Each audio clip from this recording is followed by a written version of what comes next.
কাছে প্রায়ই যায়। তাহলে যদি প্রায়ই আসে এবং আমি যদি এই ধরনের আচরণ করি, তাহলে আসবে কেন? ওর মালিককে অভিযোগ করবে না কেন? থানায় অভিযোগ করবে না কেন? আমার বিরুদ্ধে আমার পার্টিতে অভিযোগ করবে না কেন?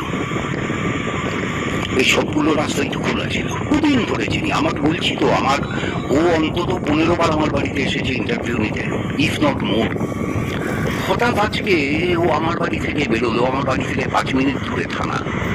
যদি আমার বাড়িতে এরকম একটা ঘটনা ঘটে থাকে, এক হচ্ছে তাহলে ও ক্যামেরাম্যান সেটা ক্যামেরা বন্দি করলো না কেন? কি আশ্চর্য! ফেসবুক লাইভ করবার 2 মিনিটের ভিতর কুণাল ঘোষ সেটাকে ট্যাগ করে, লালবাজারকে ট্যাগ করে লালবাজারকে তদন্ত নেওয়ার দায়িত্ব দিয়ে দিল।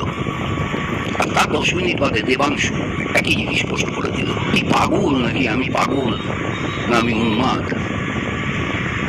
যেমন খেয়ে দিয়ে কাজে নেই, একজন সাংবাদিক আমার ইন্টারভিউ নিতে এসছে, আমি গিয়ে তার বলে বসে পড়ব?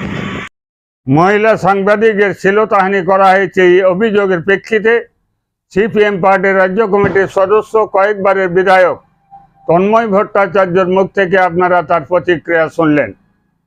এখন আপনারা শুনুন সিপিআইএম পার্টির রাজ্য কমিটির সম্পাদক মোহাম্মদ সেলিম তন্ময় ভট্টাচার্যের প্রশ্নে এবং এই ঘটনার প্রশ্নে তার প্রতিক্রিয়া দিলেন। আপনারা তার নিজের মুখ থেকেই শুনুন। সচেতন এবং বুঝতে পারে এবং আমাদের সচেতন করতে হয়। এই ধরনের কোনো অভিযোগ আসলে সিপিআইএম দল হিসেবে আমরা এটাকে গুরুত্ব দিয়ে দেখি। আমাদের ইন্টারনাল কমপ্লেন কমিটি আছে, কিন্তু তাদের একটা পদ্ধতি আছে। কিন্তু যেভাবে পেশাগত কাজ করতে গিয়ে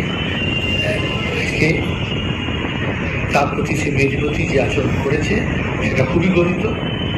বাকি কিছুতেই সেটাকে সমর্থন করে না, কেউ এটাকে ভালো চোখে দেখবেন না, এবং আমরা কোনো ক্ষমার চোখে এগুলো দেখি না। কিন্তু সেই পদ্ধতি দিতে গেলে সময় লাগে, আইসিসি থেকে সেটাকে ঠিক করতে হয়। তার আগে আমরা আজকেই ওকে নিলম্বিত করব, সাসপেন্ড করব। সচেতন এবং বুঝতে পারি এবং আমাদের সচেতন করতে হয়।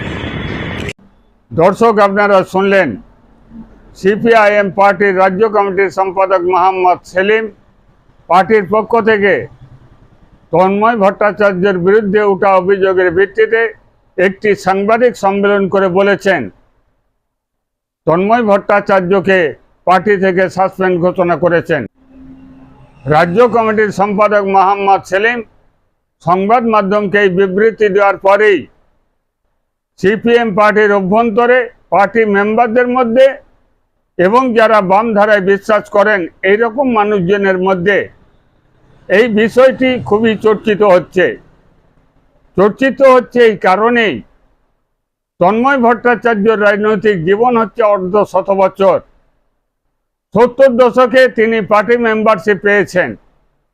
এরকম একটা প্রবীণ পরিচিতি একজন ব্যক্তিকে, পার্টি মেম্বারকে শুধুমাত্র সোশ্যাল মিডিয়ায় সংবাদ মাধ্যমের কথা শুনে তাকে সাসপেন্ড ঘোষণা করা যায় কিনা, এই প্রশ্নে আমরা পরবর্তী আলোচনায় আসব। এখন আমরা যেটা শুনব, সিপিআইএম পার্টি রাজ্য কমিটির সম্পাদক মোহাম্মদ সেলিম সাংবাদিক সম্মেলন করার মধ্য দিয়ে তন্ময় ভট্টাচার্যকে পার্টি থেকে সাসপেন্ড ঘোষণা করার পর তন্ময় ভট্টাচার্যের প্রতিক্রিয়া কি, আমরা তন্ময় ভট্টাচার্যের মুখ থেকেই এখন আমরা শুনে নেব। আজকে যখন কালকে জুনিয়র ডাক্তারদের পাল্টা অর্গানাইজেশনটা তৈরি হয়েছে, মেয়েটি অভিযোগটা করবার 20 মিনিটের ভেতরে কুণাল ঘোষ লালবাজারকে ট্যাগ করে তন্ময় ভট্টাচার্যের বিরুদ্ধে বিলম্ব তদন্ত এবং গ্রেপ্তার। তার 10 মিনিট বাদে দেবাংশু ভট্টাচার্য। আমি এই ঘটনার কোনোটাকে স্বাভাবিক বলে মনে করছি।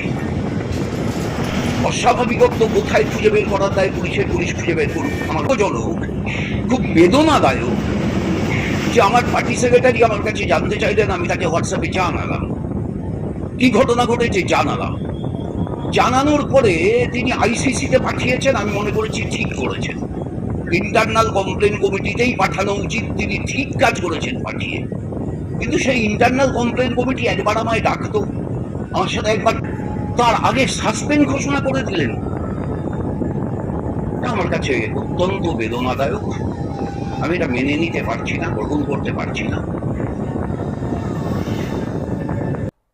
এখন আমরা শুনব সিপিআইএম পার্টির প্রবীণ নেতা, আমরা অনেকেই চিনি, তিনি কলকাতা হাইকোর্টের আইনজীবী বিকাশ রঞ্জন ভট্টাচার্য। তিনি তন্ময় ভট্টাচার্যের বিরুদ্ধে ওঠা অভিযোগের প্রেক্ষিতে তিনি কি বললেন, আমরা তার মুখ থেকে এখন শুনে নেব। আমিও তন্ময়কে পরামর্শ দিয়েছিলাম যে এই নিয়ে প্রেসের মুখোমুখি হওয়ার কোনো প্রয়োজন নেই। এটা বুঝতে হবে যেটা বৃহত্তর ষড়যন্ত্র, তারই একটা অংশ হিসেবেই হয়তো এই ঘটনাটা ঘটানো হয়েছে। কি বলবেন দর্শক? তন্ময় ভট্টাচার্যের বিরুদ্ধে ওঠা অভিযোগের ভিত্তিতে সিপিআইএম পার্টি পশ্চিমবঙ্গ রাজ্য কমিটির পক্ষ থেকে যে সাসপেন্ড ঘোষণা করেছেন, সেটা কি ঠিক ঘোষণা করেছেন, নাকি সিপিআইএম পার্টি অতীতের মতো আরেকটি ঐতিহাসিক ভুল করতে চলেছেন? আপনার মতামত হদিস টিভির কমেন্ট বক্সে লিখে জানাবেন। নমস্কার।